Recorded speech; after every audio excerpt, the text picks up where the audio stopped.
with last year's National Player of the Year. Juju Watkins, of course, out all season. Here watching anxiously every twist and turn down the stretch from Columbia, South Carolina. 1 point Clemson lead, 2+ to go in regulation. Davidson against Moore.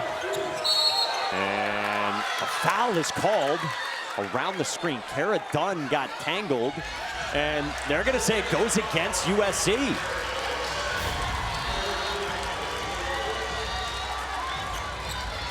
Yeah, that's a tough one. That's a tough one because Mia Moore right into the leg of Kara Dunn. I thought she was set. I didn't think her feet were wide, but she fell awkwardly. You know, oftentimes you'll see that screen because the screener's feet are wider than her hips. So a huge call and swing in this game. Clemson has it come right back. Illegal screen set by Raven Thompson. And that is 3 fouls on Thompson. And yeah, Sean Poppy, we feel you. Yeah. Same call right here. Just see it leaning into Kennedy Smith, and Sean Poppy knew it. The frustration, missed opportunity for Clemson. The agony of this month on the calendar. Dunn's open. Dunn can't hit. Rose ripped down the rebound. Got tossed away by Samuels. And this goes against Clemson. A push-off on Mia Moore.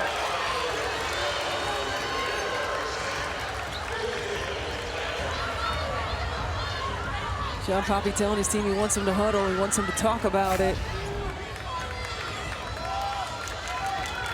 Right here, yeah, we don't have the great angle to see the push-off, but you can certainly see a little bit of it.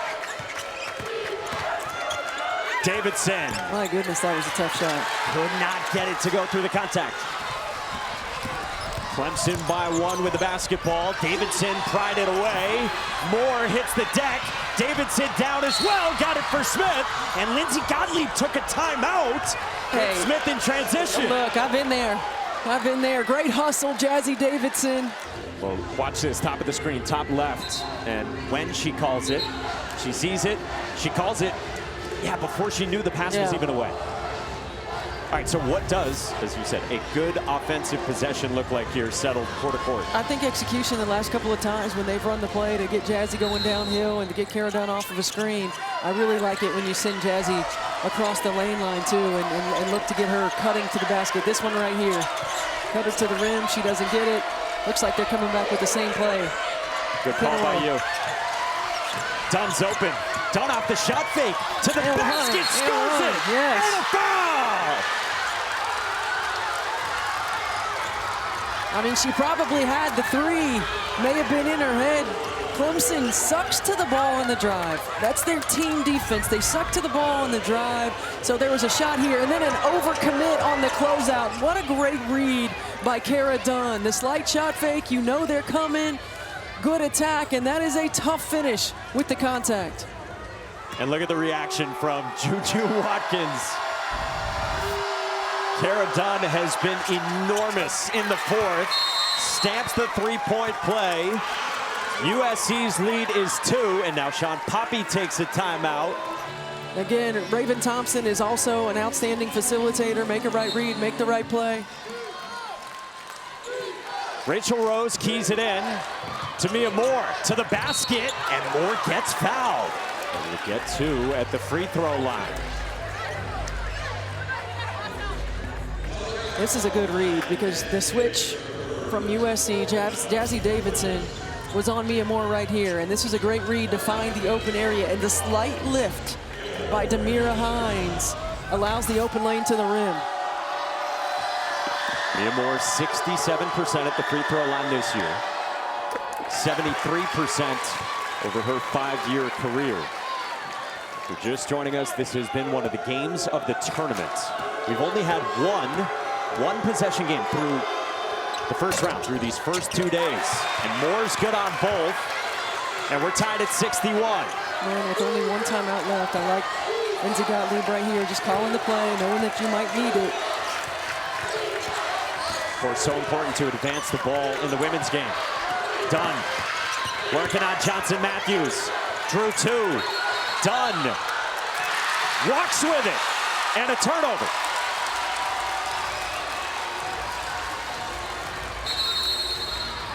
And John Poppy will take his final timeout with 35 seconds to go in a tie game. Yeah, I wondered if Lindsey Gottlieb was going to be forced into using it when the double team came. I mean, this is just really good defense. And on the rebound, we're calling a timeout. We're moving it. The ball in the hands of Mia Moore. Matched up with Jazzy Davidson, the two superstars. Davidson poked it away. Ball on the deck at midcourt. And a tie-up will keep it with Clemson. 27 seconds left. That's that two-way player we're talking about right there. The long arms of Jazzy Davidson, the good timing on her stabs, and a great job of getting after it. Tying it up. Clemson still gets the ball, so that timeout execution still in hand. 5-second difference between game and shot clocks. You want to be careful if you're Jazzy Davidson too, because you're in the penalty. 10 to shoot. Tops in post feed. Hines on the block. Lost the handle. Ball on the deck. And another held ball gives it to USC. I think Lindsey Gottlieb uses it right now, and she moves it. She will take her timeout after Clemson does not even get a shot away. Yeah, looking to get the matchup with Hines on the interior. And this is really good defense and great help by Cara Dunn coming in just to stab it away on the dribble. Hines is on Mendez right here in the corner. Mendez wasn't expecting it. They get it to Dunn. Dunn gets tied up, and it goes back to Clemson. Yeah, I don't think that was who they were supposed to get the ball to. I think Jazzy Davidson on the back cut is what they were looking for. Mendez was certainly surprised. And again, there's Hines playing center field, getting in there and tying it up. So now 4.4 for Clemson. They can't advance it without a timeout, length of the court. Yeah, you want to keep it in front of you right now. If you're USC, just keep the ball in front of you, force him to chuck it up. Here's Mia Moore. Got to get it off. Got it to go! Mia Moore's magic! They will check it. Did Moore get it off in time? And it also looked like there was a foul called.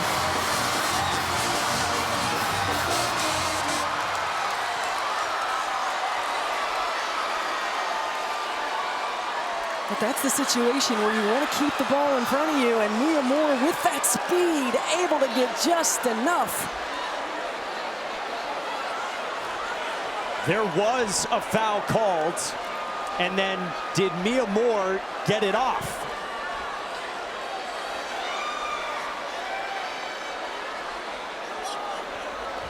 The previous play is under review to see the foul took place prior to reading zeros on the game clock. Well, how about this from Mia Moore? Let's see.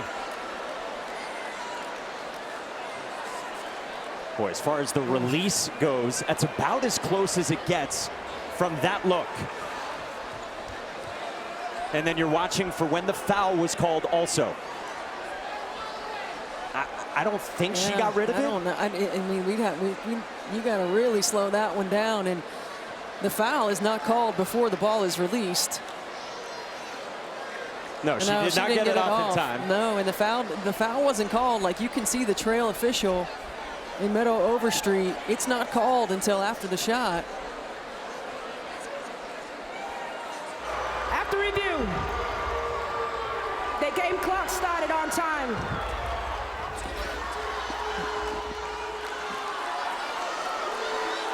There was no foul before the game clock expired. And the ball was still in her hand when the game clock expired. So right now we're going to overtime. Wow. I appreciate the diligence of the officiating crew, because clocking it from the time she got the ball to the time that the foul was called. I mean, obviously we could see that the release wasn't there, but clocking it from the time that she got the ball until the time that the foul was called, it's really good job by the officiating crew. They had multiple parts to unpack, and Mia Moore does not hit the game winner. Mia Moore thought she had a shot for the ages for Clemson, didn't get it off in time. and a potential foul did not occur before we hit zeros too. So it occurs after the buzzer, doesn't count. She didn't get it off in time if we go to overtime. And they can actually clock it with a timer over there. So I really appreciate the diligence, the officiating crew, and getting that one right. Yeah, that is really good stuff because there was so much to sort through in real time. So much that most don't recognize. An incredible March moment does not come to be for Mia Moore. And now you got to shift your emotions to overtime. Dunn backed it out. Williams a three. Swirled it out, Moore the rebound. All right, where do the emotions go? And how do you reset if you're these head coaches? Yeah, I mean, I certainly think that coaches, you're a little bit relieved, of course, if you're Lindsey Gottlieb, and disappointed if you're Sean Poppy. But hey, it's 5 more minutes of basketball, and it has been a battle throughout. Each of these teams relying on what they do best, and now there's new life. See our game summary: 6 ties, 17 lead changes, and Jazzy Davidson has been excellent. Rachel Rose sets it up for Clemson. Thompson moved it to the corner. Taylor Johnson-Matthews has been big for the Tigers. Fall away. No. Offensive rebound, Thompson, who's been great today.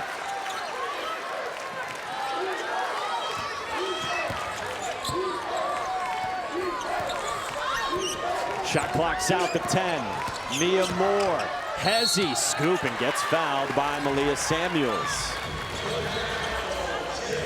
It's tough when you're going under a screen with a driver that drives it as quickly as Mia Moore does. You cannot slow down when she hesitates. You got to sprint to get to that outside hand. You got to sprint to get her squared up.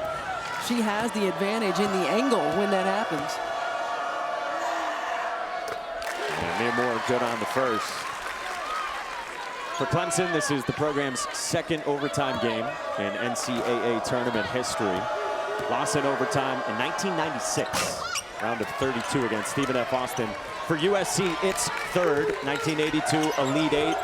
And 2023, first round, a couple of OT losses for the women of Troy. Davidson behind the screen, wide left, and the rebound down to Raven Thompson. Winner of this one moves on against South Carolina on Monday. Hines trying to get it to Moore, and does. Around the screen, Moore to the baseline. Backs it out, Johnson-Matthews. Off target, and it goes back to USC.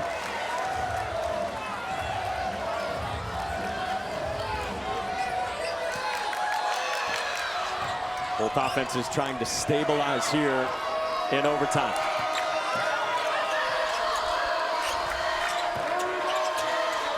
Dunn. Backing down to the block. Dunn walked with it first. Yeah, she had a little hop. And Tamira Hines is right there, and you can see right there that little 1-2. But Tamira Hines is just playing center field, and she is ready for the back down. She is ready for a driving lane. She is not guarding Laura Williams at all. And so if you're USC, great take, Rachel Rose. But if you're at USC, you got to get some ball movement. You got to force Hines to stay engaged in some way, shape, or form. Yeah, 25 in the way. Just camped out in the paint. Just camped out in the paint, not doing anything. Davidson pulls and hits. Tied at 64.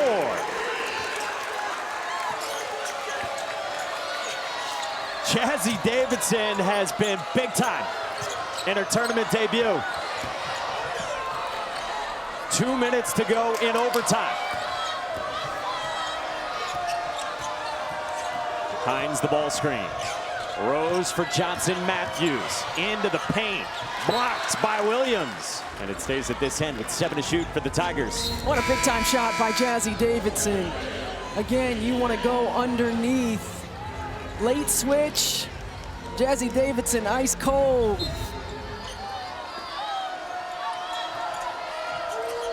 Five to shoot. Thompson goes to work on Dunn. The step back, no. And the rebound down to Smith.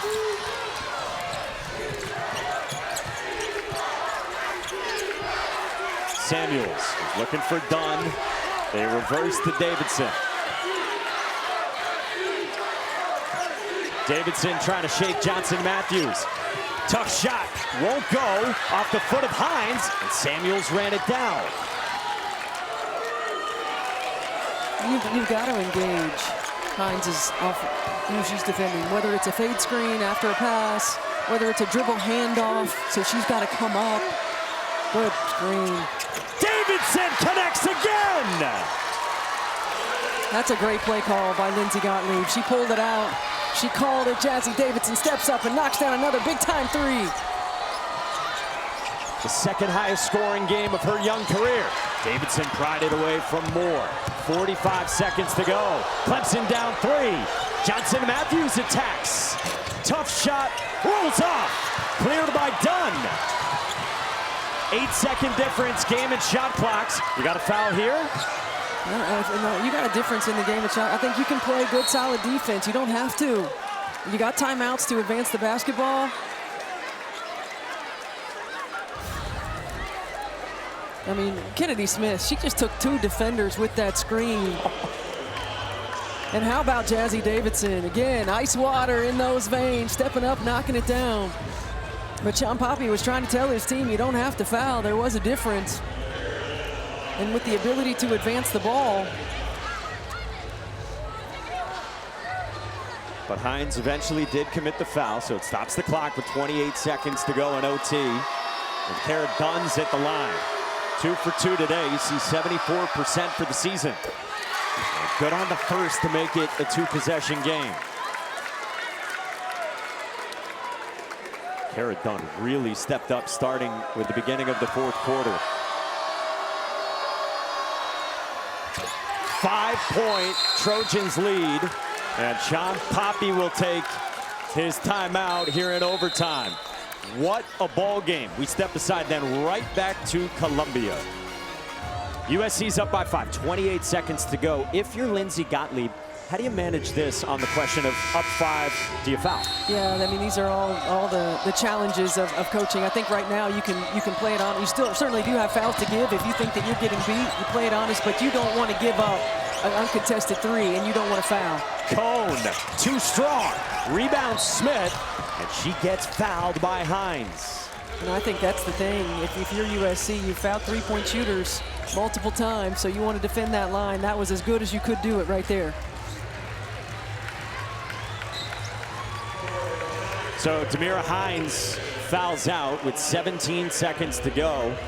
6th-year senior, a 24-year-old who spent 5 years at Wake Forest and has had a good season in her 1 year with Clemson. Smith, a miss on the first, 70% at the stripe.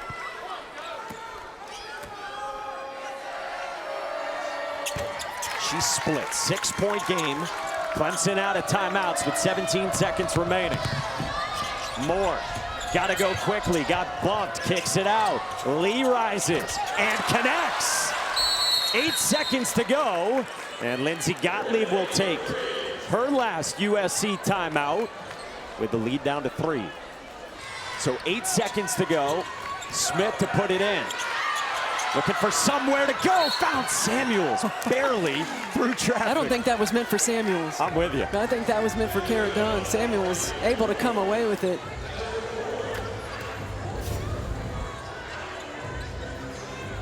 I mean, this is Malia Samuels, right place, right time. And so Malia Samuels goes to the line. You see just 62% at the free throw line this season. As Hanacone, a 3-point shooter, returns for Sean Poppy.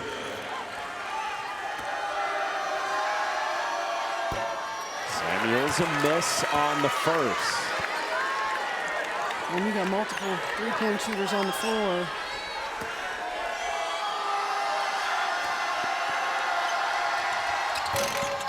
Gets it to go to make it a 4-point USC lead. Oregon lead back in for Clemson. 6.7 to work with for the Tigers. Thompson in the lead. Handoff Moore. Moore tried to find Cone. Lee hoists. That's it. USC wins it in overtime and moves on to the second round. But how about Briley Glenn with that experience in the NCAA tournament coming up big? Make the extra pass. And they made him pay there. 4-point lead for the Rebels.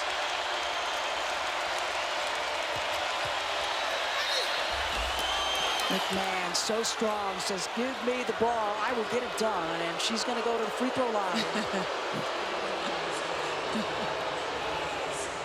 So tough. A frustrating game for her. Whistles have not gone her way. Trying to keep her cool out there. Continue to lead.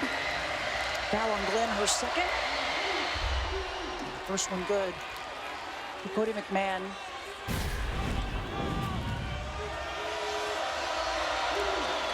Gets them both. 15 points for McMahon. Perfect on the line, 4 for 4 from the stripe with 5 minutes remaining to determine which team moves on to the Sweet 16. Ole Miss trying to do it back-to-back years. It's been since 2005 for Minnesota.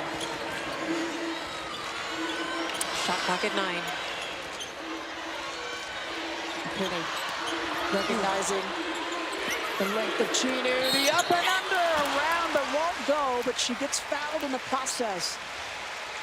Yeah, McKinney just continues to be assertive and get to the basket. Chino, it looked like she might have fouled right there and stuck with the play. This is what we mentioned this earlier. Again, Minnesota putting the ball on the deck, going one-on-one because they don't have other options. That's where you're off, as a player, you need to find ways to get open and get a pass in. Yeah, movement without the ball. Correct. Spacing, little details, so crucial. Yeah, those extra cuts. See that Q collar on McKinney around her neck. She's been in concussion protocol at different times in her career, and that is to help her. Yeah, they are happy. She struggled with that a couple of times this season. They were without her. McMahon as battle, tries to drop and does. The charge gonna go against McMahon. And all she can do is smile and walk to the sideline.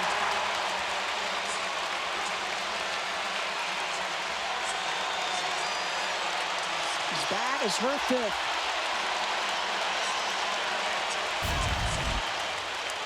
Minnesota's defense one-on-one again here. You see battle. She has battled against McMahon today in the post, playing the 4 position. Just holds her ground to take that contact. Another close win, but McMahon doesn't win this one. Her 5th personal, but 5 of 6 shooting for Cody McMahon. 15 points. We'll have to watch the remaining 4 minutes plus. A mismatch here. Walla on Braun. Hart letting them know. And she gets fouled and will go to the line. That's the 15th foul on Ole Miss.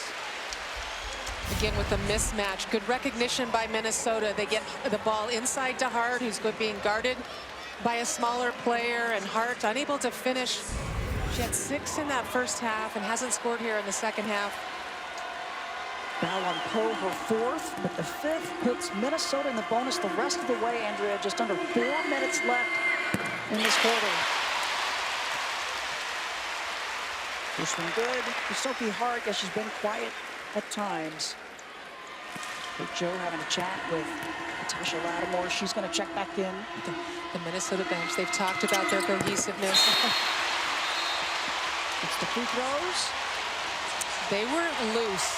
Minnesota's bench was loose when they were down in that game on Monday, and they had a moment of tension, I think, here earlier, but they can smell an opportunity.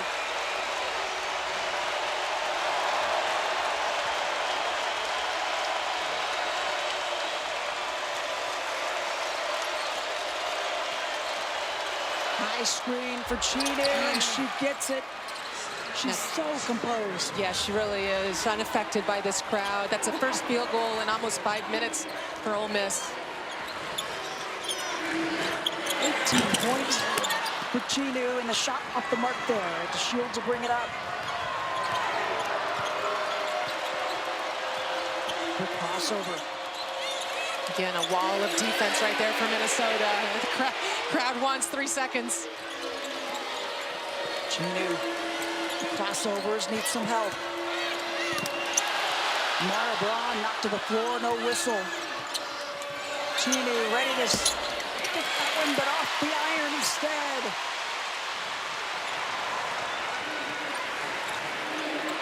Braun, a quick look on the left side. Hart tracks it down. I was surprised she took that one, Andrea. The defender was right there. And we go to Hart inside. Lefty layup, no good. Battle. An offensive rebound and a foul call against the Rebels. Will put her to the line. Right now, Minnesota making plays. Those 2 offensive rebounds gives them extra opportunities. That's why it's so important not to turn the ball over. Even if it's a quick shot, like you mentioned with Braun, you have an opportunity to go get the basketball. And heck, Braun is such a good shooter. That could have gone down too. Oh, you're right about that. They stay with it, and they get themselves to the line. Amaya Battle, the senior out of Hopkins, Minnesota. With 10 points. 82% to it. 82% free throw shooter. Good one to have at the line. No doubt about it. 9 rebounds, 4 assists for Battle. Gets them both.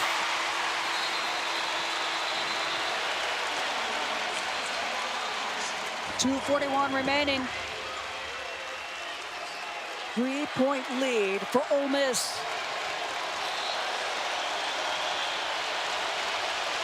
Minnesota with 12 second chance points compared to just 3 by the Rebels. It's been huge today for them.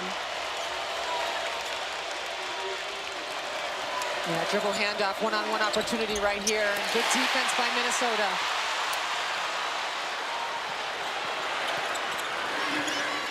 One possession game.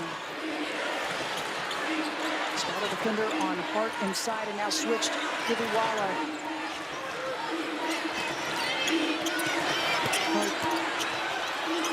Oh, the takeaway by Iwala. Those 2 good girls go battling in there. What a matchup. Under 2 minutes left. Winner moving on to the Sweet 16 in Sacramento.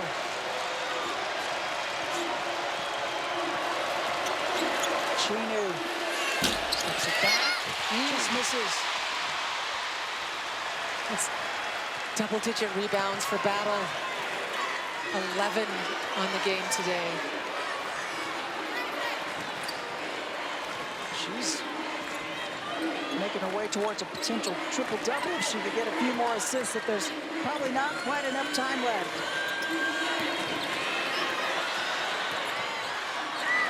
Using the screen, she will. Fourth 3 of the game for Mara Braun.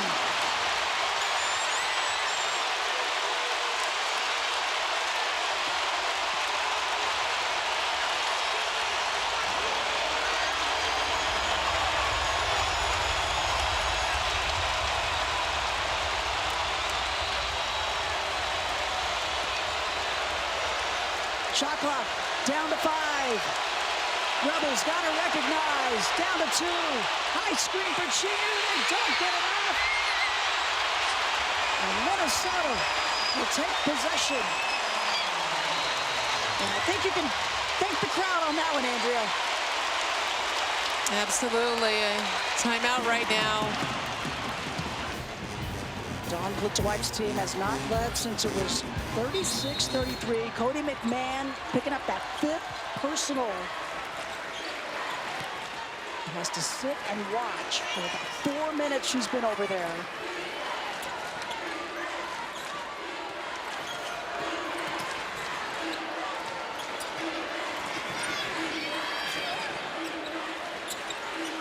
Hart guarded by Lattimore. Feels out one way, help D trying to get that across. The lead to Minnesota. Shot clock is off, and Ole Miss wants to talk about it.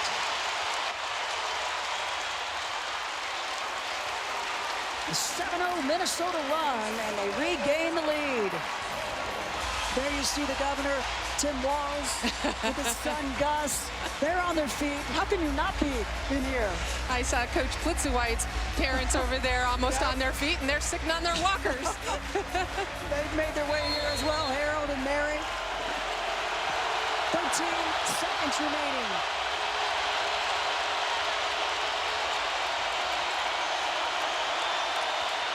Lattimore, beautiful drive and finish. And a timeout called by Minnesota. That stops the 7-0 run. Big play by Latasha Lattimore. Yeah, Lattimore also been quiet in this game, and she hasn't had many easy looks, and I like this. Post her up on the low block. Let her use her speed and size at 6'4", 6'5" to get to the rim. She's experienced as well. They will look for one of their better shooters. Mara Braun shoots 92, McKinney 84, Battle 82. Battle. Baseline, sticks it.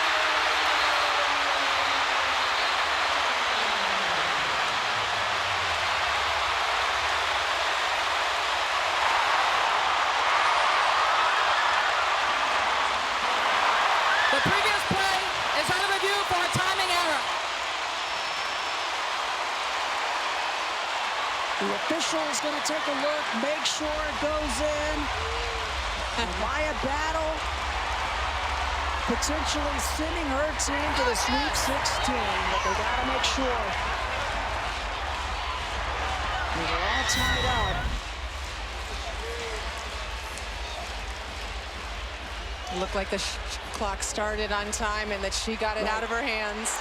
The game clock will be reset to 0.8 seconds, the time that the ball cleared the net. Ole Miss is taking a timeout to advance the ball.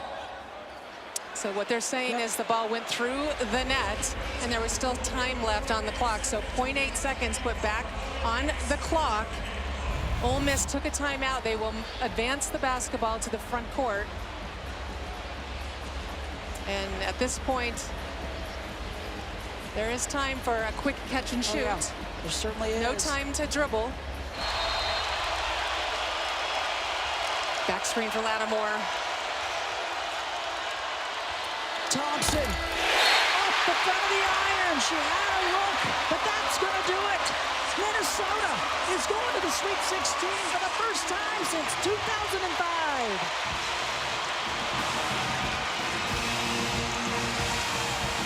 Olivia Miles, the centerpiece of what was a massive reload after an Elite Eight run a year ago. She's played all 35 minutes tonight. She's done it just once in the first 35 games this year, playing all 40 minutes in a game. They had to go big in the portal. They lost their top 4 scorers. 3 of those averaged more than 14 points per game. Haley Van Lith, Sedona Prince, Madison Connor, all of them over 14 a game. But Mark Campbell hit the jackpot in the transfer portal, a group that is very much gelled for all the newcomers that they have had. But it comes down to this. Yeah, transfer portal plus a player of the year has become a nice formula for also the largest team in the country. A 4-point lead for Washington, though, on the road. And Avery Howell has not scored in the second half. Has not taken a shot yet. 3 is missed by Coppinger. And TCU make it a 1-possession game.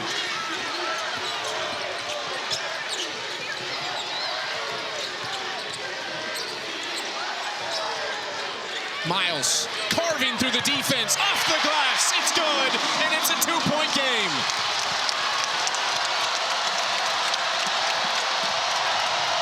Sellers going quickly this time, but misses. The Horned Frogs can tie or take the lead.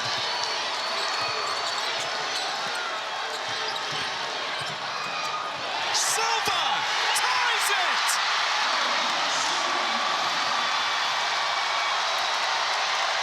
That pass was insane, Chucky. Are you kidding me? Olivia Miles, that is how you do it. You get frustrated with a call, and like I said, you don't get mad, you get better. She's gotten her teammates involved. She's taken over scoring. Now 16 points on 8 of 20 shooting, 9 boards, 5 assists. Yeah, these crowds, these fans, they love some Miles magic now. Eyes all over her head. Just forget the back, they're everywhere. Goggle vision, on point. Spidey sense, on point. Silva has been so good as well. The TCU faithful, from watching this program, continue to make history. Their best 2-year stretch ever. Doesn't deter women's basketball fans either. We know y'all are up late watching. We appreciate you. Can Washington answer? They've done it all night. McGoy, 10 to shoot.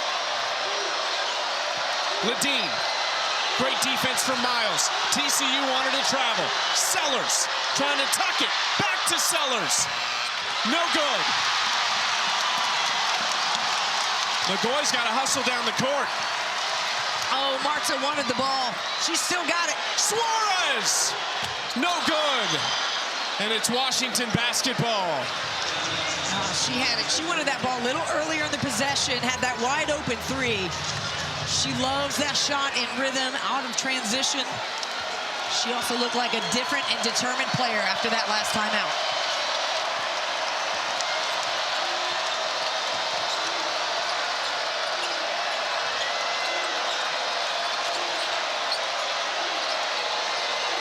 Under 3 to play. Sellers with it.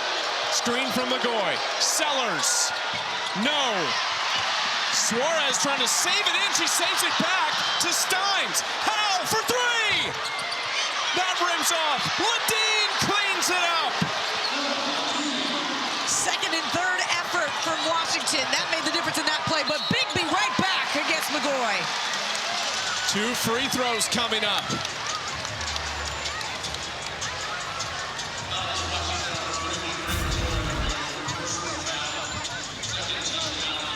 Who hasn't scored a point here in the second half, has a great looking 3, but the offensive putback so huge and so rare in this game.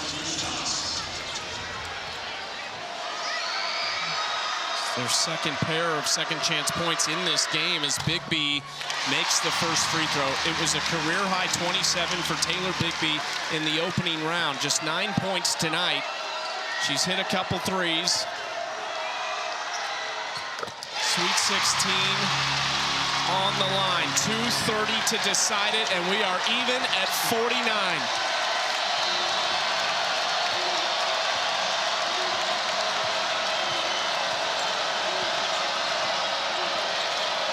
Seller skips across for Ledeen to McGoy. Against Silva. Great defense from Silva. And the whistle goes against her, though. So Bryn McGoy, the true freshman, has free throws. I thought Silva played great defense on that possession. McGoy ran into a wall, but Silva must have gotten her with the body. The official's right there. We'll take a look.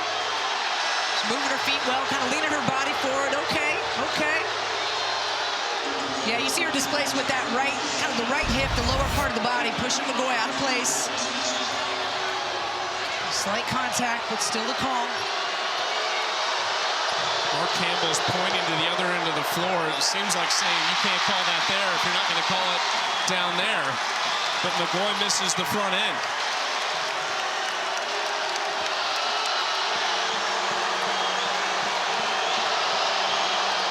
And she's 0 for 2 as it's rebounded by Hunter. And maybe the best playmaker in the country has the ball in her hands.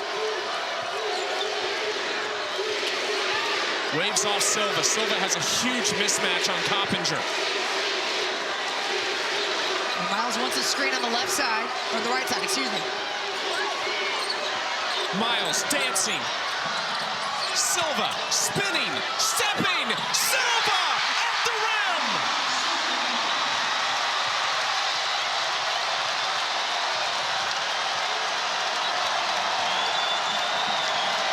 Their first lead since it was 15 to 14. Sellers rims around and out. Wow. Sellers with a huge looking 3. Honestly, I think Avery Howe's got to go get the ball. This is a moment where she's a leader offensively for this team. She wants it. She's been delivering. She's got to be the one to take the shots. 60 seconds to play. See both teams with low team fouls, so that's probably not going to be an issue. They're going to play straight up defense. Suarez, 2 to shoot. The floater, too strong. Howell has the rebound.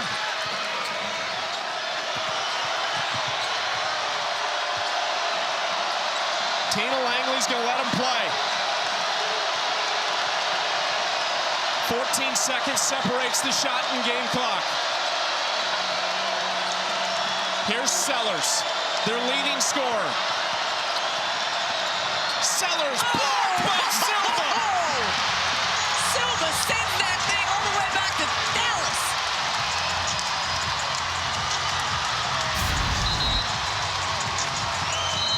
High screen and roll, the help side defense. Silva never loses sight.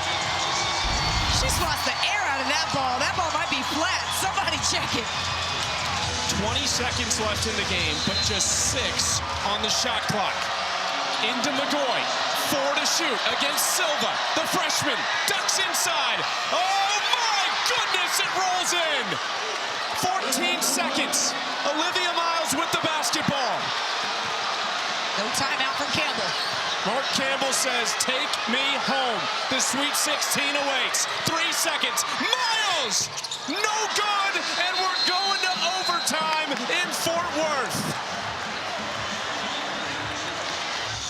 And Miles, who was kind of biting her nails coming out of that timeout, very intense, as if to say, "Well, guys, we got this."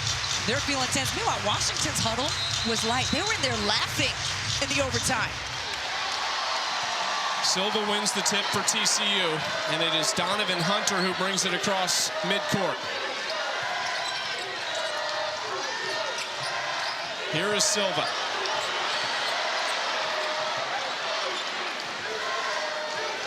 Miles hasn't touched it on this possession yet.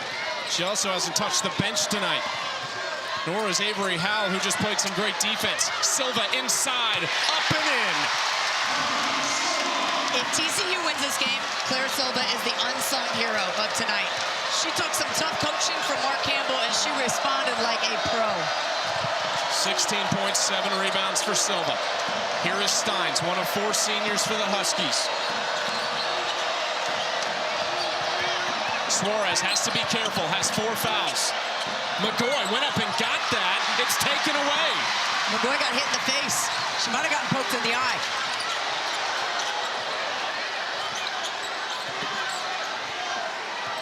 TCU by 2. Miles. Bigby. Whoa, she got it! What a pass! Oh, the response on the miss from Washington. What a great look down low. And Olivia Miles is saying, let's walk this up. We got this. I loved how in control she was of that last possession. The read was right. The pass was on point. She didn't try to do too much. She was in her sweet spot, and that's when she can be a superstar. Miles. Watch out. So tough. She got it to go. The circus shot from Olivia Miles to give TCU their largest lead.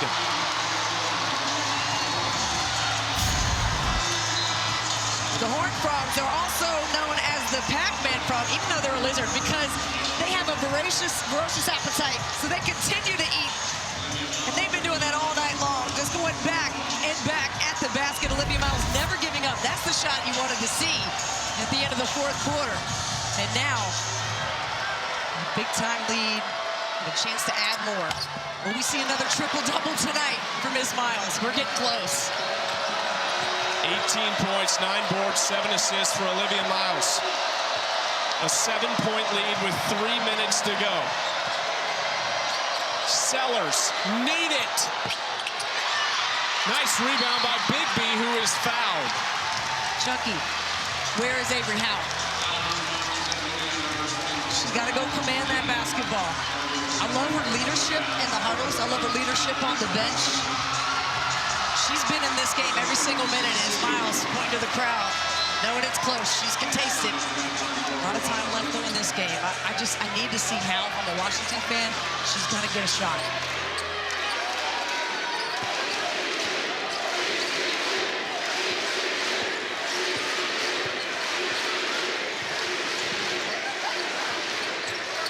Howell and Miles have played every second of this game. Suarez fighting with Howell for position. Spinning. Suarez kicks it out. Here's Bigby. Too strong. You do not have to go for a three for Washington. The quick score from Sellers. Opportunity for the &1. Brilliant and smart play. Go back and respond. Don't waste time. This is not a shot clock run it down situation. This is, we're down and we need to kick it up. Great look by Sellers. Love her game. First player since Kelsey Plum with 100 assists for the season, but this time she says, I'm gonna take it all on my own. Just absolutely bodied up Dono Hunter. And finishes off the three-point play. Savia Sellers, the Alaskan native in her third season at Washington, just keeps getting better and better for Tina Langley. 4-point game with 2:20 to go.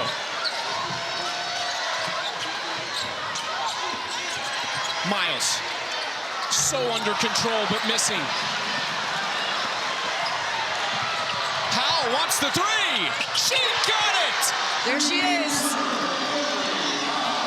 What a shot.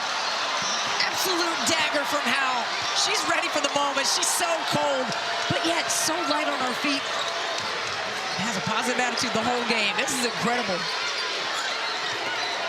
Miles on the attack. Steps inside. Hunter, 9 to shoot. Hunter will step through. Left-hand scoop. That is nasty from Donovan Hunter. A little shiftiness from Dono.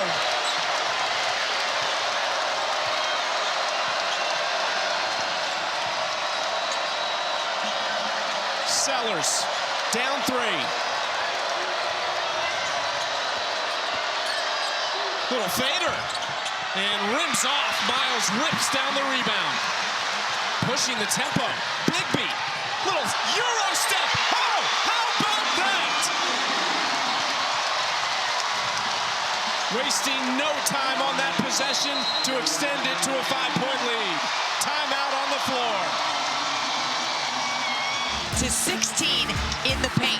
Starts with defensive rebounding. She's one of the best of the guards, especially to do it. This one going right to Bigby. We think that should count as an assist, especially how pretty the finish was for Bigby. Under a minute to play, and Washington trails by 5. Need a bucket here. Into McGoy, who launches it back in. Somehow Sellers has the basketball. Got to shoot it quicker than this. Got to find a shot. There is the shot, and a tough finish from Sellers to make it a 3-point game.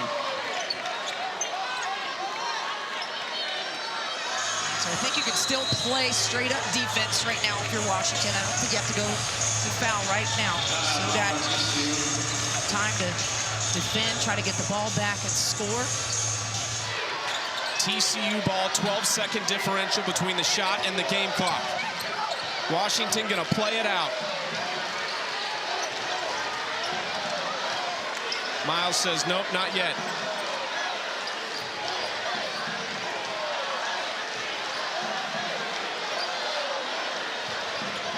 And Olivia Miles put it on ice. Around the screen, Miles, tough shot, and rims off. Rebound McGoy. Timeout, Tina Langley. The Huskies have a chance.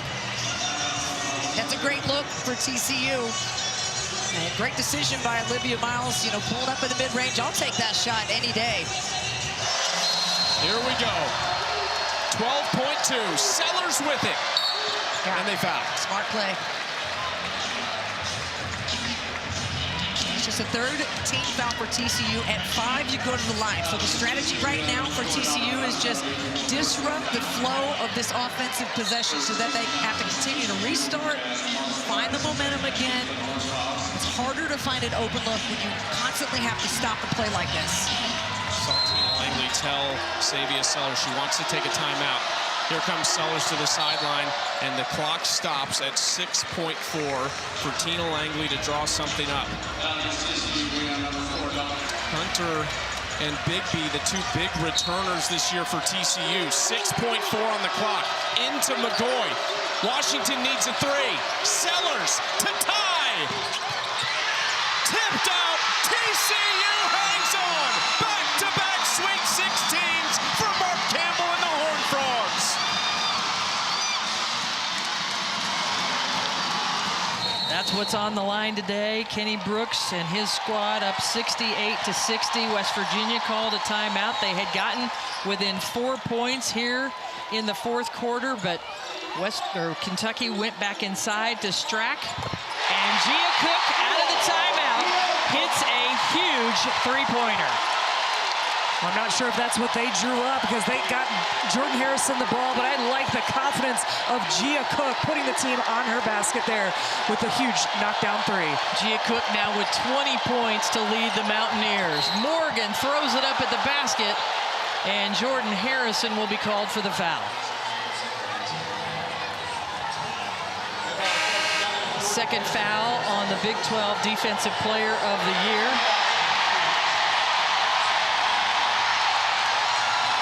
As Toni Morgan goes back to the free throw line. She's got 11 points, 7 of 8 from the free throw line. As Tiani Key checked back into the game for the Wildcats. And we talked about Clara Strack earlier about her being a top 5 player of the year for the Lisa Leslie Award. You're looking at Toni Morgan, also top 5 in the nation, finalist for the Nancy Lieberman Point Guard of the Year. She's been the Iron Woman here for Kentucky this season, whether it's assisting, scoring, but orchestrating offense for the Wildcats. And she's the right one to be at the free throw line. This Kentucky team is 15 of 18 right now. That is not a strength of theirs, as they shoot just 70% from the field as a team. Blocked inside, a double block on Wheeler.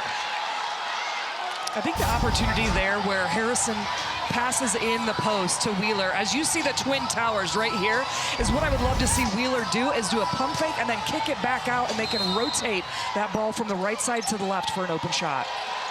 You're occupying 2 of the tallest players. Somebody's got to be open. Harrison uses the screen, dishes off, and Morgan called for a foul as she went around the screen, her second.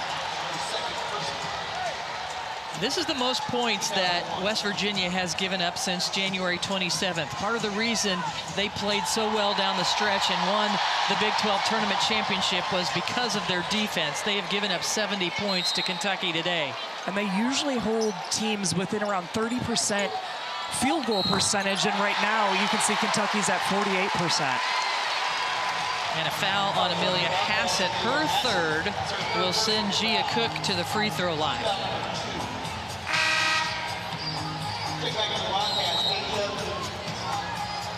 Boone checks back in for Jordan Obi as Morgan comes over to talk to Kenny Brooks on the sideline. Gia Cook, a 76% free throw shooter, misses the first. She had been 8 of 8 at the free throw line before that miss.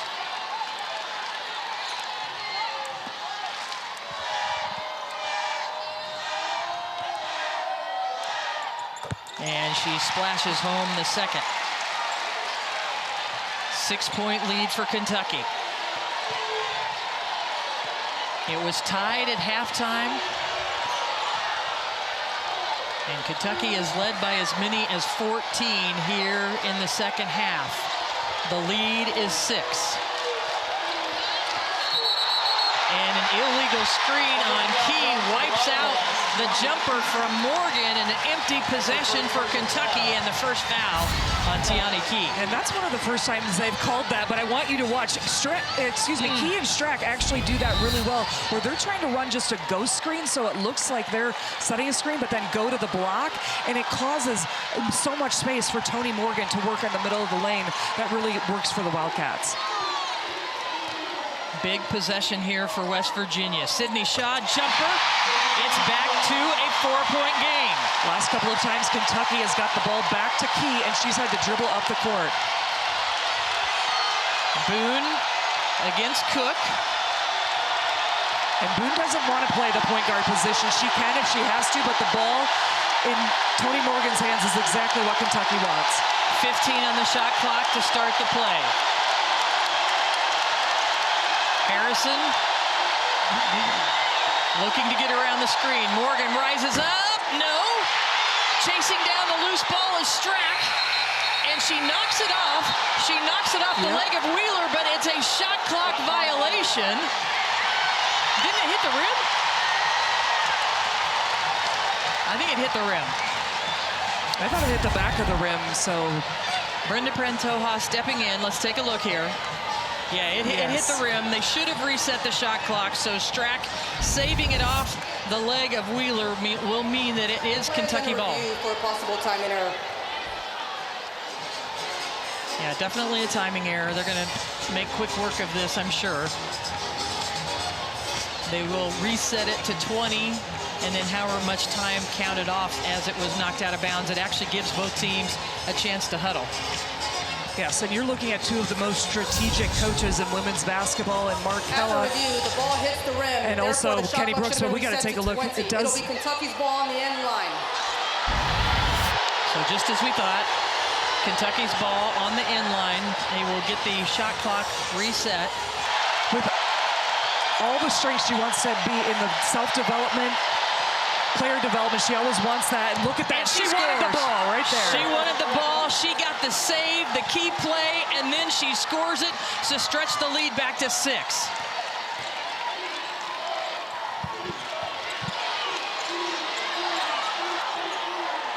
Sydney Shaw from the corner, got it! Huge three, that's the third three-pointer of the fourth quarter for Sydney Shaw, and it's a three-point game.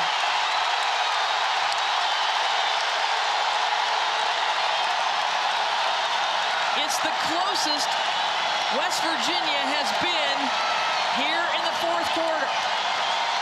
And almost stolen away, and it is. Harrison grabs it. Out to Cook. Cook, one-on-one with Strack, pulls it out. Under 2 minutes to play.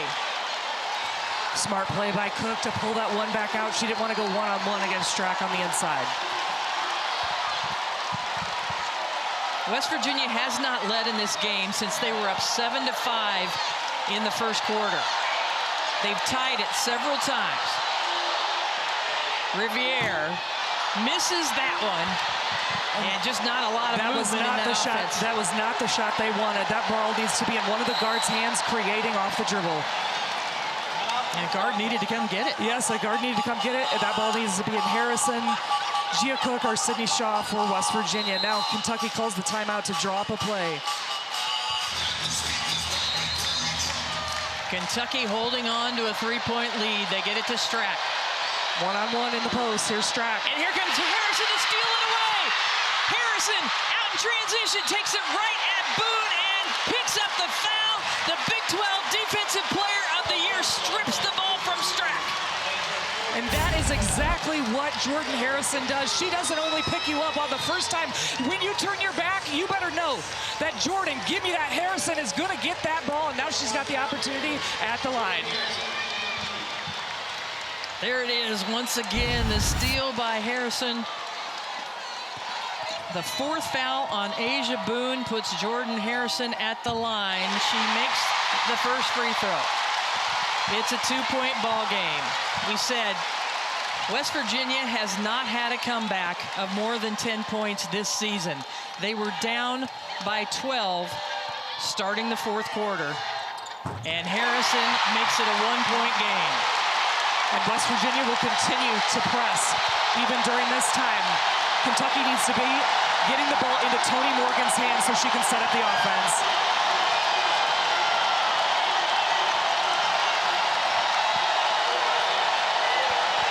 The Wildcats' last couple of plays have set ball screens for Morgan and let her work, and then followed up with a post play into the below block. There she is again, uses the screen, got it. Just like you called it, that's what they've been doing. and West Virginia calls a timeout to advance it. What a play, what a cool customer Tony Morgan is. Yes, this is exactly what Tony Morgan does. One, she has the ball in her hands, and they have been setting screens nonstop the second half for her, and they get low on those screens, so all she has to do is a one dribble pull-up from 15 feet, and that is automatic for Tony Morgan. What's at stake? A berth in the Sweet 16 in the Fort Worth Regional 3. 10 years for Kentucky, 34 years for West Virginia. There's Harrison off the screen. Watch for Shaw. Good cover up by Hassett defensively. Wheeler looking for Shaw. Gia Cook, the clock is winding. 11 on the shot clock. Cook turns on the afterburners, and she's fouled by Boone. That will be the 5th foul for Asia Boone. The clock stops, and Gia Cook will go to the free throw line. And that's a big play. One for West Virginia, but Kentucky losing Asia Boone. She is one of the best shooters, over 93s on the season. With her being out, that is going to change the dynamic of the Wildcats on the offensive end of the floor. You see Obi is going to check in for her, and she is not a three-point shooter, so now only one major three-point shooter on the floor for Kentucky, and that is where they've had success of spacing it out for Kean Strack on the inside. But what's most important here is for Gia Cook to knock down these free throws for West Virginia. Cook is a 76% free throw shooter. She's 9 of 10. She looks to be working out her calves a little bit. Seemed to kind of cramp up on her on the floor. And now the free throws. She makes the first. You can expect West Virginia to pick up full court, apply the pressure. They want to try to get that ball to Tony Morgan's hands, but Coach Kenny Brooks knows that. He's going to call that timeout and advance the ball.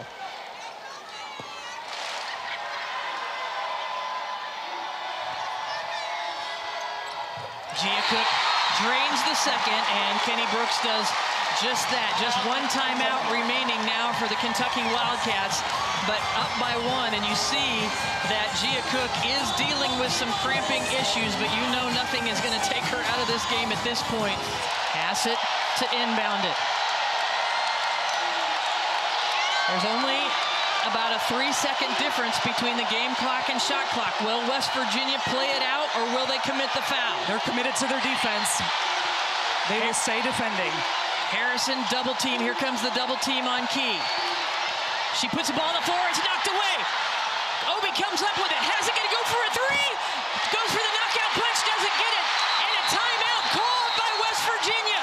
A timeout called as West Virginia down 1 will advance it to the front court if they call the timeout in time.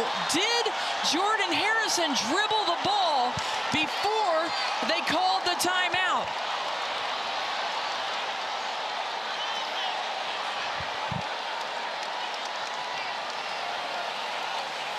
Hassett was going for the knockout punch with the three-point attempt. She missed it. The rebound for West Virginia. Did they get the timeout called first before the dribble? And you saw Michael Price holding up his hand as if Mark Kellogg had called the timeout. You saw Jordan Harrison dribbling. The difference is if they can advance or not. Let's look at it again for This Kentucky. is the dedication to their defense in West Virginia. Look at, they're ready to jump and they rotate. Look at the rotations. They speed Kentucky up. Obi underneath, but this is the shot and shooter that they wanted in Hassett. Open look, but the defensive box out is so huge for the Mountaineers, and now we'll have the opportunity to get this final play. And there was so much time on the shot clock. She didn't need to put the shot up that early. It's giving 7 seconds to West Virginia. Gives them time to score. Plenty of time. We'll see if the officials announce here.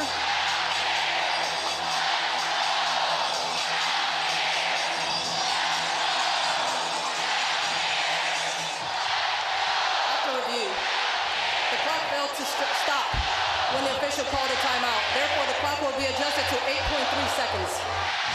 West Virginia with an opportunity to go to the Sweet 16 for the first time since 1992.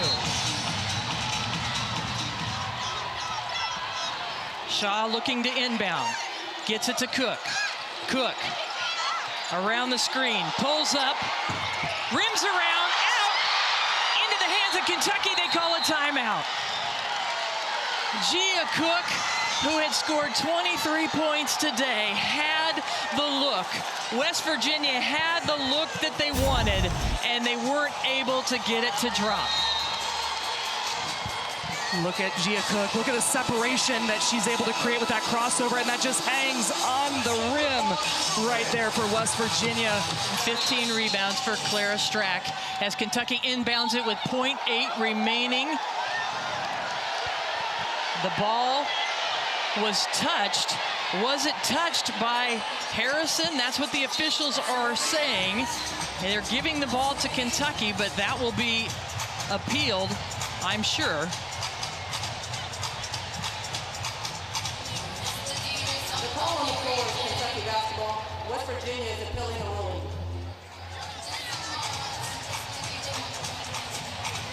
So the officials are going to take a look at if the ball was in fact off Kentucky or West Virginia. And it looks like, oh, it might have gone off the foot. Might have gone off the foot of Tony Morgan. Harrison touches it, but it goes off the foot of Morgan. That looks like that one's going to be overturned and a West Virginia ball. Let's see if they look at the timing on that as well. After review, Kentucky's leg is last to make contact with the ball, causing it to go out of bounds. Therefore, the ruling has been overturned. It'll be West Virginia's ball in the backcourt with 0.2 seconds on the game clock. So it is 0.2 seconds. West Virginia was able to advance it to the front court. Illinois, Vandy coming up next. They've already started, but a little better angle here for West Virginia to throw it in. Riley Makaleski will inbound it for West Virginia.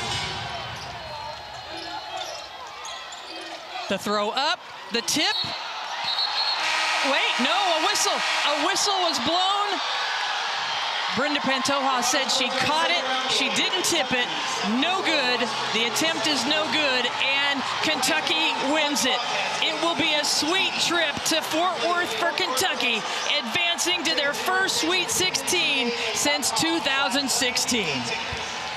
And that's because when I was able to talk to Vandy's strength and conditioning coach, Jenna Reddy, I asked her what it was like trying to train Michaela Blakes, and she said the message to her this season was strong things don't break. She has a mentality that you cannot train. She was labeling it as a Connexon wearable technology that they use, where we've already tracked that she runs about 4 miles in a game, but her relentlessness, being able to stay and sustain that type of motor is what's helped her the most.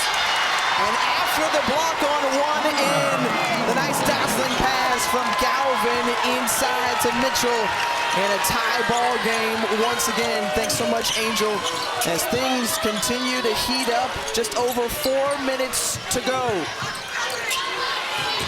Notre Dame trying to break their curses. Mitchell with the emphatic block there. Talk about a freshman, though, that is unbothered. You watch Galvin. She's got shooters all around, but keeps her eye on Ayanna Mitchell, who continues to run the floor. Don't follow the eyes. Tricks are for kids. Third block of the afternoon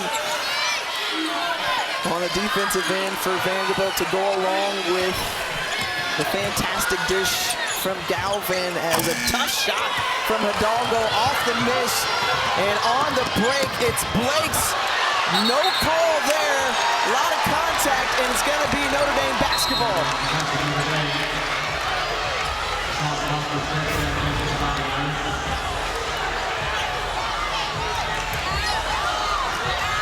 It's all ball. Ayanna Moore up top has her hand on the ball. A high five. And Decantner's shaking her head. She is agreeing, indeed. So I'll rescind my comment of the contact piece of it. Even at 59 all for Notre Dame, they've lost the last 4 Sweet 16s. There's DeJesus with the offensive foul. DeJesus now with 4 personal fouls along with Prosper. But what you have to appreciate Michaela Blakes thought she should have gotten the call on the other end. She didn't. She didn't hang her head or pout, but came down on the other end and made a tremendous defensive play for the Commodores. Now in the first half, Blakes was 1 for 13 from the floor. In this second half, she's 5 of 10. Off 1 foot, no. Mitchell trying to corral the rebound on the O-board, and it goes into the hands of Notre Dame.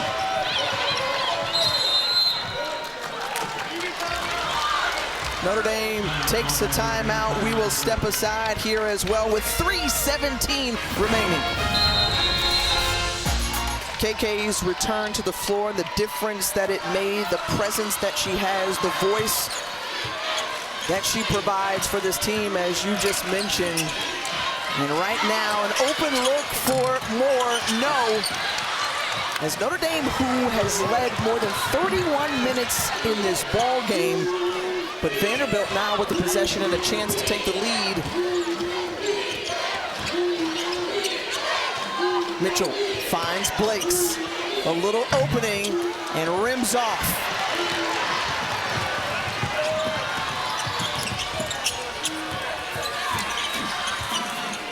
Hidalgo slowing the pace down in the half court. Hidalgo off ball screens. In this horn set, they have been able to find shooters in the corner. As you just mentioned, CP, and Moore can't connect.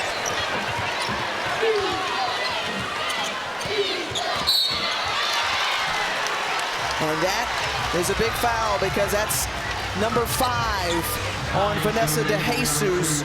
She fouls out the ball game with just over 2 minutes to go. And DeJesus, her afternoon is done. And so the ball will be in the hands of Hidalgo quite a bit, along with Moore, who can also share those ball handling duties, as Blakes is at the line. First missed free throw of the afternoon for the sophomore. And Skylar Diggins giving advice to Hannah Hidalgo and helping her stay focused to close out. And there's a little over 2 minutes left to go. First lead of the game for Vanderbilt. You have to go back to the first quarter when they led 5-4, but quickly grabbed right back by Notre Dame. The make for Moore, 61-60, inside of 2 minutes. And a trip to the Elite 8 on the line. Blakes grabs the lead right back. She elevates on that jumper. 26 points now for Blakes. See now, KK Bransford, you don't have Vanessa DeJesus as a 3 option. It's Iona Moore, the top of your string. Prosper taking it in. The blocking foul going against Vanderbilt. And Justine Passat whistled for her fourth personal foul. It's almost as if now Michaela Blakes knows that Hannah Hidalgo is coming as she turns and gathers. When that window opens just enough, she knocks it down. Then Justine Passat, a little too late there on Prosper. Timeout taken with 1:28 remaining. And a 1-point advantage for the 2-seed Vanderbilt Commodores. First time since 2009 they've made it to the Sweet 16. Last time they won a Sweet 16 game was in 2002. As UConn, who's making yet another repeat appearance on this stage, 32 consecutive Sweet 16s, and the #1 overall seed getting ready to face off against North Carolina, the Tar Heels. Can they pull off the upset? And right now, looking at this 1-point ball game, 2 timeouts remaining for each. Vanderbilt does have 2 fouls to give. Meanwhile, they are in the bonus the rest of the way as Prosper misses the first of 2. And here's where Vanderbilt has been able to stay in the game. They have attempted 23 free throws. They're 19 of 23, and they are in the bonus. Tied once again, 62 apiece. Galvin gets it across. Hidalgo on Blakes. And Galvin, who's been excellent in her first year, but this one's stolen away by Hidalgo and giving Notre Dame the lead right back. Boy, Hannah Hidalgo with her steals this afternoon has been a difference maker. Now with 10 total as there's a foul whistle. Yeah, Hannah Hidalgo with the freshman trying to handle the basketball.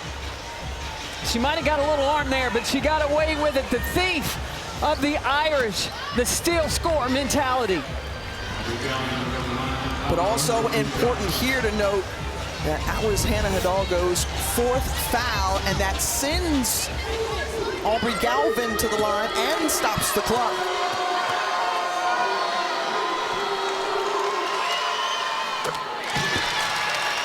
And Galvin, a 79% free throw shooter, hits the first. Now, will Neil Ivey use a timeout and advance the ball? She only has 2 timeouts.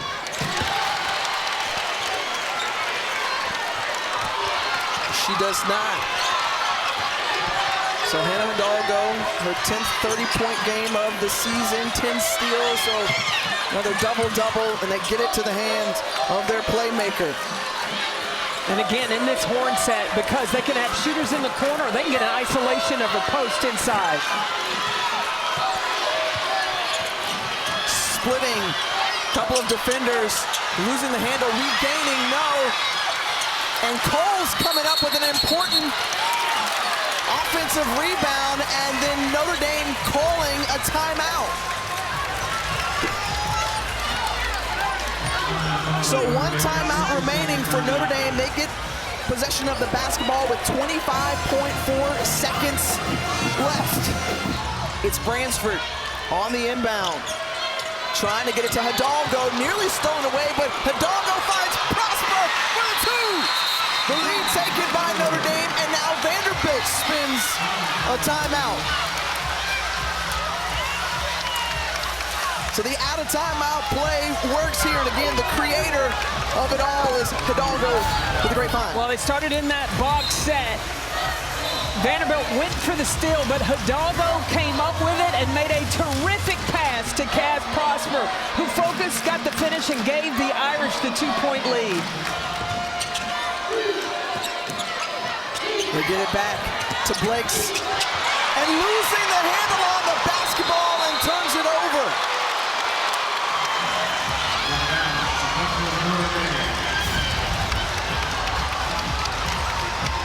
And Blakes with the rare mishandle of the basketball.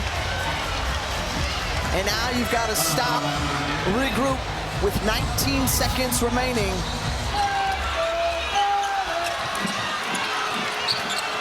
Bransford looking to get it in.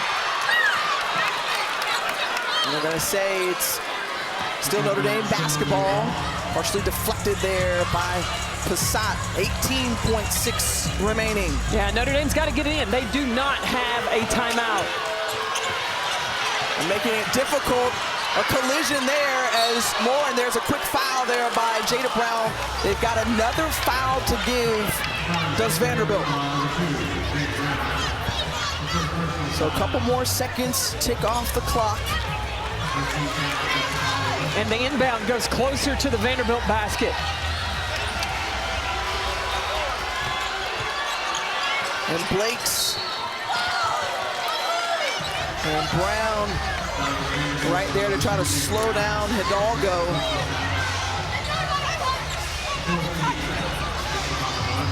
So that's the final foul for Vanderbilt. They quickly stop the clock, 14.2 seconds remaining, but free throws as both teams in the bonus.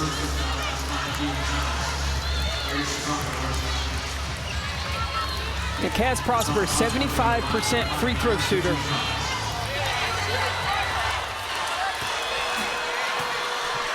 She's 4 of 6 today.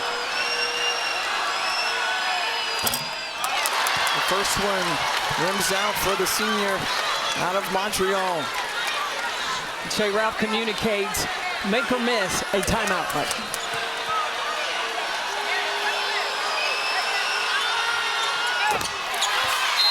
She nails the second one. That timeout spent by Vanderbilt. Their final, it's still a one-possession ball game.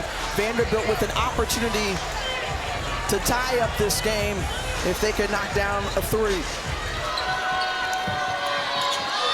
They get it into Galvin. This is poked away from behind by Hidalgo. Now, same play. Now you're going to watch. Justine Passat went complete opposite side, so that skip pass could be there. Galvin on the inbound. She gets it right back from Passat. Galvin for three. No, she follows her own shot, gets it back. Blakes puts it up. Not gonna make it. That's it. 5 straight trips to the Sweet 16, but none sweeter as the Irish are able to break through and move on to the Elite Eight for the first time since 2019. The 3-seed Duke with a 10-point lead over the 2-seed LSU. And we are into clutch time, under 5 to go. Flau'jae Johnson checking back into the game for LSU, Debbie. Well, they got to get her going. And look at her career, a champion. An opportunity for potentially 3 Elite Eights, 2,000 points plus, and 1 win shy of the school record for number of W's in a career. She's played 25 minutes. She's not had a great game to this point, but she could certainly change that right now. Can she keep her LSU career alive over the weekend, or is it the Blue Devils? With their outstanding backcourt today as Wiley drives and scores, can you pressure Duke? Can you turn them over with the likes of Mayer and Jackson handling the ball? Duke does turn it over 15 times a game, but look at that attack off the bounce. And there's a stop and a rebound. And a held ball will go to LSU. They're working on calf muscle for Michaela Williams. She's out right now.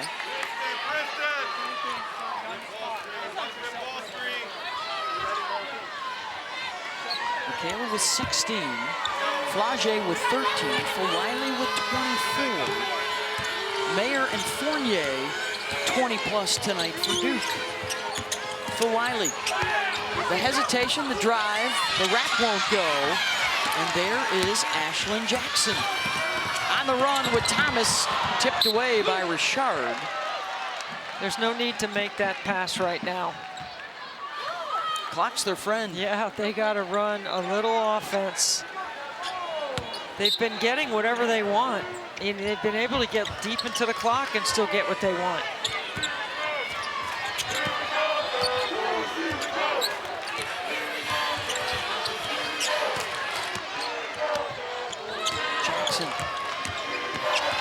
Working with Thomas, weaving her way for a look from 3. And I think they're going to get a box out foul on Grace Knox. Yes, that is number 5. Knox is out.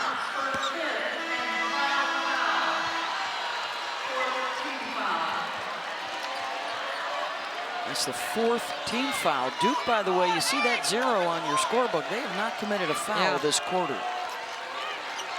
And Michaela Williams will come on here. So the 3 big guns are now all together on the floor for LSU. Yeah. So this is the lineup that I think is their most productive, with 1 big, 4 guards. They can play up tempo, they can pressure, they can switch on the perimeter.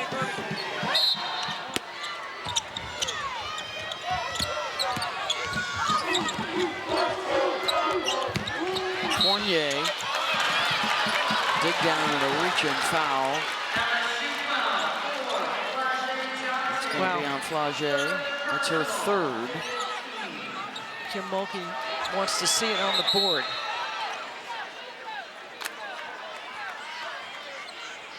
All right, so here's the subplot we talked about earlier, Debbie, with Duke, the worst free throw shooting team in the Sweet 16, but they have been money so far tonight, 17 of 19. Can they do it when it matters most here in the final 3.5 minutes? Toby is now 10 for 11. She's 56% on the season. That's not something you were counting on if you were Kim Mulkey. Or I'm not sure Carol Lawson was counting on it. She gets 1 for 2. For Wiley on the drive. Got it. Looking for a foul. She's got 26, and that ties her career high.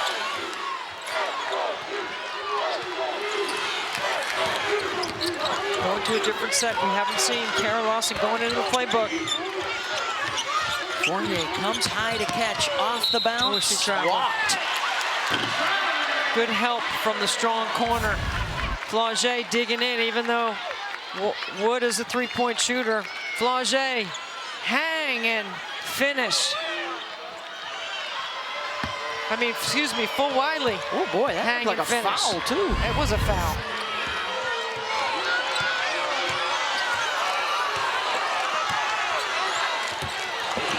Get this down to 2 possessions.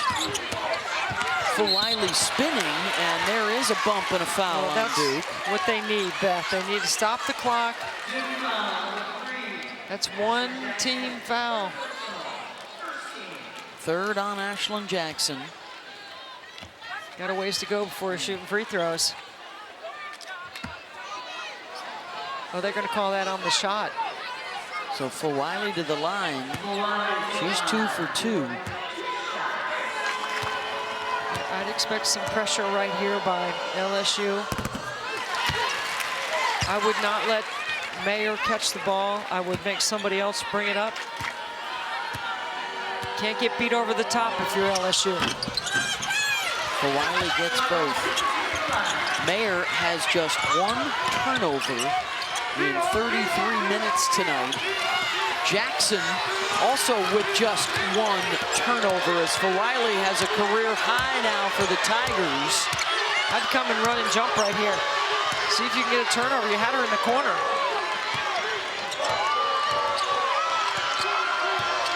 Jackson, they clear out the left side for her to attack Koval.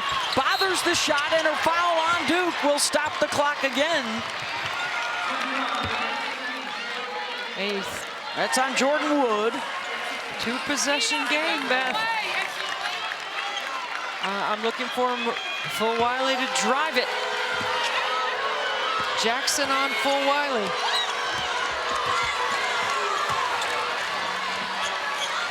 Michaela Williams faces up and scores. Here comes LSU. It's a 1-possession game.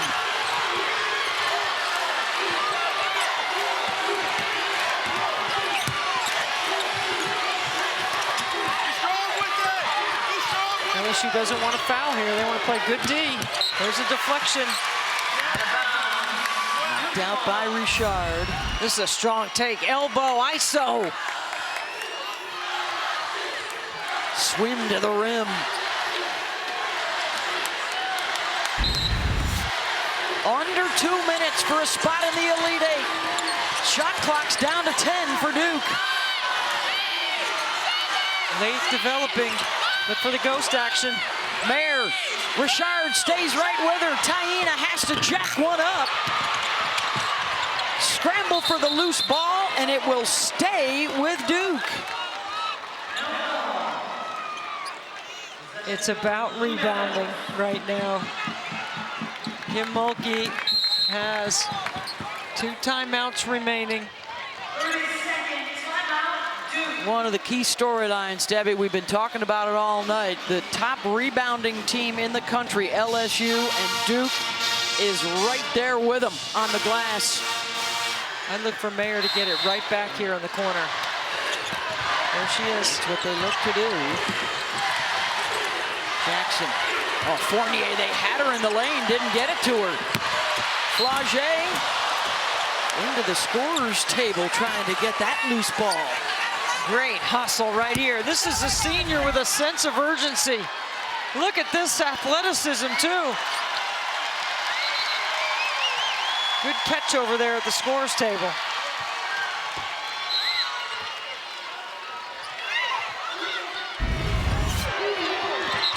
Flage got a piece of that as well.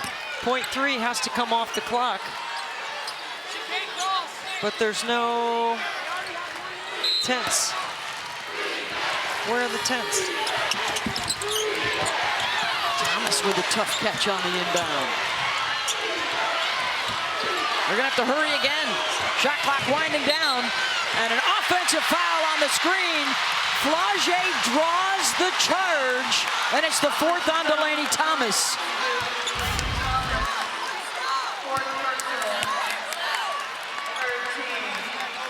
Wow, that is looked a like tough. She was stationary. That is tough, but you have to have time and space. Did she have time and space? 3 could tie it for the Tigers. They hadn't made a lot of threes. I think they're driving it. Williams steps by Fournier. It's a 1-point game. Michaela Williams somewhat limping back up the floor, Beth. She's got 20. Got to play good D right here. Duke's got to get a good piece of execution.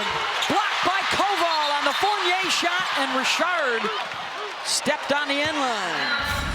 This is why you want the ball in Michaela Williams. You get the mismatch. You got Fournier trying to guard her off the bounce. The up and under and step through. And then Koval, more athletic, lost some weight, toned up, and makes a big play late. And there's Fulwiley. She gets the steal on the inbound. Fulwiley. Oh, she went to the right side and missed the layup. Good hustle by Duke to get back and defend. And LSU, a missed opportunity and a huge one. Just good D right here, no fouls. You got time. No, you did not want to foul. And Mulkey reminding Flage that didn't need the foul there. And Fulwiley, who does not like to go with the left hand, Debbie, went to the right and ran into more traffic. Well, how about Mayer hustling back to take away, beat her to the spot. Mulkey can't bear to watch it. 4th foul on Flage. Jackson can make it a 3-point lead. Got time to advance the ball if you choose to. Now, Coach Mulkey sometimes doesn't like to call the timeout. She'd rather use her speed in the open floor. This is another senior right here at the stripe for the Blue Devils. Missed them both. And I think there might be an appeal here from Duke. The ruling on the floor is out of bounds off of the Blue Devils. LSU ball. Duke's taking a look at it on the iPad right here to see if they should challenge it. It looked like Thomas may have gotten it last on the follow-through. This is where you got to trust. The call on the floor is LSU ball. Duke is appealing this call. It's a good appeal. And so there you go, Debbie getting the word. Violet Palmer right on top of it. Thank you, Violet. Tall stands, LSU ball. You got to cut hard. Duke's going to switch on everything is my anticipation here.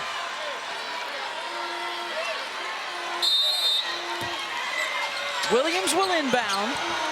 Richard has it. LSU down 1.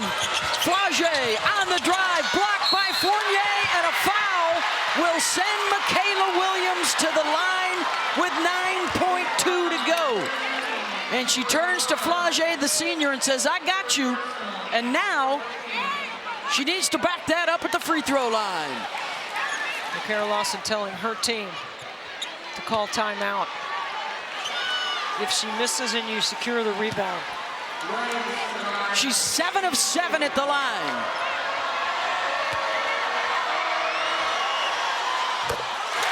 Tie game.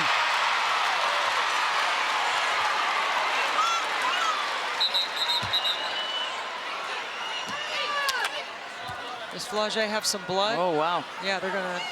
Oh, this is like icing the free throw shooter. Quick to fix that. Michaela will step away. How quick was the trainer down there? That was fast. Get that Fast Band-Aid. So now this one for the lead.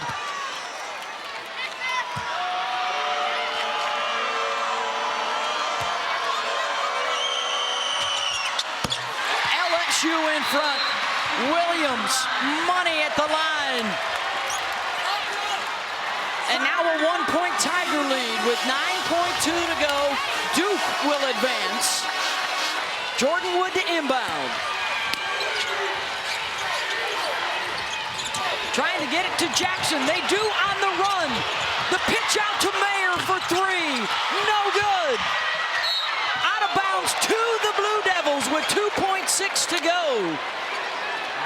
Mulkey's looking at maybe appealing this. How about Duke going for the three? Going from Jackson to Mayer from the corner. Taina did have 4 threes already on the night. I wasn't expecting that. I was expecting a hard drive to the rim. Yeah. That does appear at first glance to be out of bounds off of LSU. Let's check it out. Yeah, I think that's on the follow through by Zakiah Johnson. Ball on the floor is Duke ball. So here we go. LSU up 1, 2.6 to go. Be ready for the slip. Jordan Wood to inbound.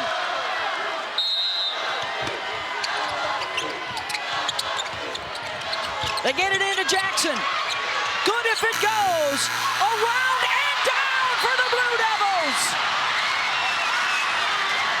Duke advances to the Elite Eight.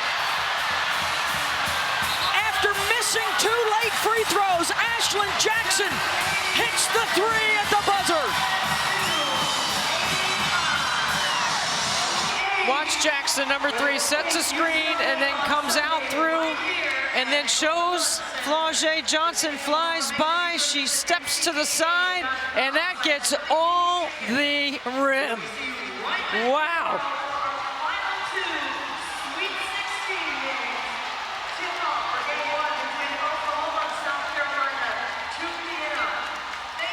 Huge shot for Jackson. Been struggling from downtown late in the season, and she just hits a huge bucket, and Flage can't believe it. But you knew that there was something brewing. It wasn't just Lauren Betts who was doing the twirly finger. All 5 UCLA players looked at Corey Close saying, clearly, we need to appeal and review that play. Texas has scored 5 straight. It's UCLA leading by 8 with 3:35 to go in the 4th. National championship game will be Sunday, 3:30 Eastern on ABC. Gamecocks await the winner of this one. Andrew Walker, such an incredible leader for this UCLA team. Into Betts. Betts kicks it out, right back. Betts looking cross court. Gonna try and take it herself. Betts gets it to go. What a tough bucket for the All-American. Her poise to get the basketball, pass it back out, and then face up with the shot clock going down, able to finish. Lead back to double digits. Under 3 minutes to go. Booker 2 for 21. Lee leaning, doesn't get the roll. Oldacre gets fouled. And Kyla Oldacre is going to shoot 2. Lauren Betts will always continue to work and gets the ball, passes it back out when the double comes. And here, faces up, recognizes the shot clock going down, makes the move, tough finish. She's felt comfortable all game long on both ends. And Lauren Betts has been an incredible regular season player in her career, but she has been an even better postseason player. Look at those numbers in the tournament, just remarkable. She's one of 4 players all time to have 600 points, 300 rebounds, 100 assists, and 70 blocks in a season. And having a big game tonight. Booker off the miss. Out to Lee. Lee on the drive. And it's a jump ball. Possession arrow. Stays with Texas. Gianna Neekins will come grab Ledger Walker. UCLA was in rotation. Lauren Betts was out on Booker. Rice here on Lee. Yeah. Hand part of the ball. He says right call. Booker wheeling back. Booker gets that one to fall. 7-point game, still a lot of time left. 2:20 to go. And that is going to be timeout taken by Corey Close. Again flirted with a 5-second violation. But UCLA will spend the timeout. 2:18 to go in the 4th. Jaquez gets it in. Rice racing up the floor. Guarded by Harmon. 5th-year senior. Now Dugalich. Leaning. Doesn't get the roll. What a rebound from Oldacre. Oldacre fights off a couple of defenders. That was important because UCLA has the possession arrow. Oldacre looking to take it in on Betts. Oldacre makes it a 5-point game. Things getting interesting here in the desert. Jaquez having trouble getting it in. Finally gets it to Dugalich. Into Betts. 5-point game. A trip to the championship game on the line. Rice. 13 on the shot clock. Rice guarded by Harmon, and Harmon takes it away. Here comes Harmon. Held up by Rice. Lee. Lee into the paint. Twisting and banking. It's a 1-possession game. Texas has come alive. And UCLA will take another timeout. And we know they've had some success in this tournament, including tonight with the direct entry inbound pass right to Lauren Betts. Lori Harmon playing way off of Ledger Walker, though, making it difficult. Into Jaquez. Betts gets it. Betts guarded by Oldacre. Picks it out into the corner. Dugalich. Back out to Ledger Walker, letting some clock line. 3-point UCLA lead.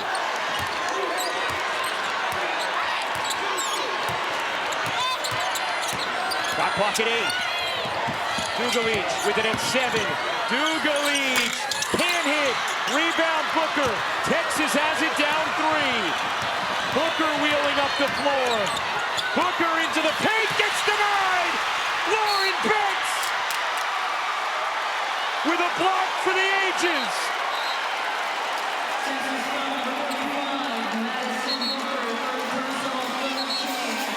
Wow, in a game where much of the story has been Lauren Betts on the defensive end of the floor and how she has been able to limit Madison. Booker comes up with a monster block.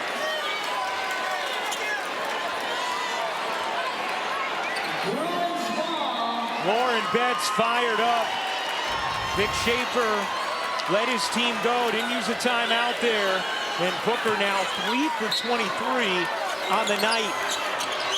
Remember, this is always difficult for Texas opponents, just getting it inbounds. And how about this?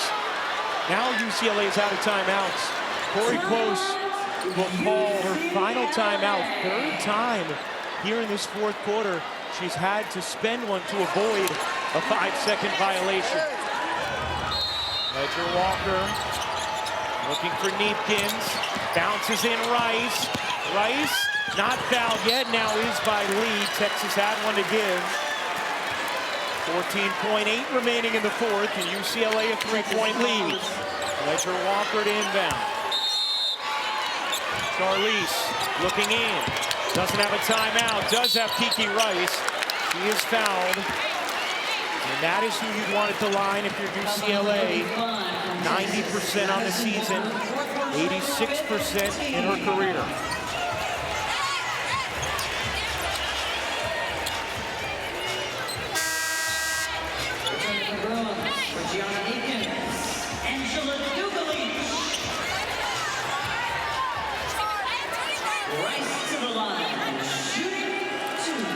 Rice trying to make it a two-possession game. And hits the first. 4-point game.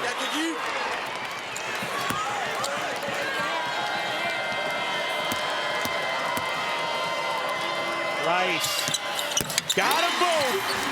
5-point game, and now Vic Schaefer will take his final timeout. Got to score in a hurry. Yeah, certainly have to score in a hurry. It's a bonus if you can get a three, especially considering the way UCLA shoots the free throws. 13 seconds remaining. UCLA by 5. Oldacre back to Booker. Booker dives in, lost her footing, keeps the ball, gets it to Oldacre, mid-range, way off. Dugalich the rebound. Rice has it. And UCLA can't taste it.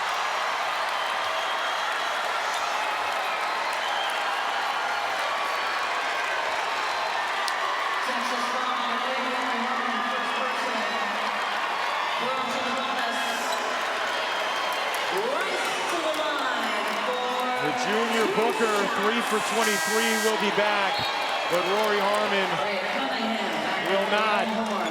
And this is certainly not the ending Texas was hoping for to Rory's story.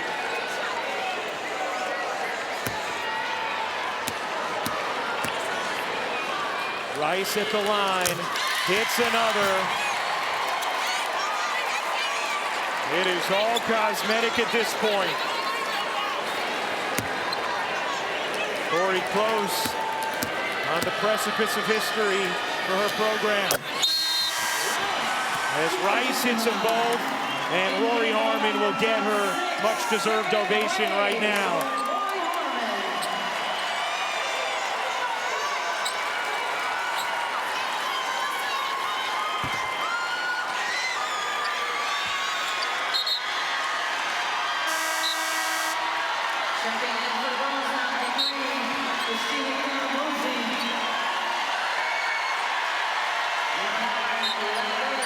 You could see the emotion starting to well up for Rory Harmon in this moment with her head coach, an iconic player in this program's history.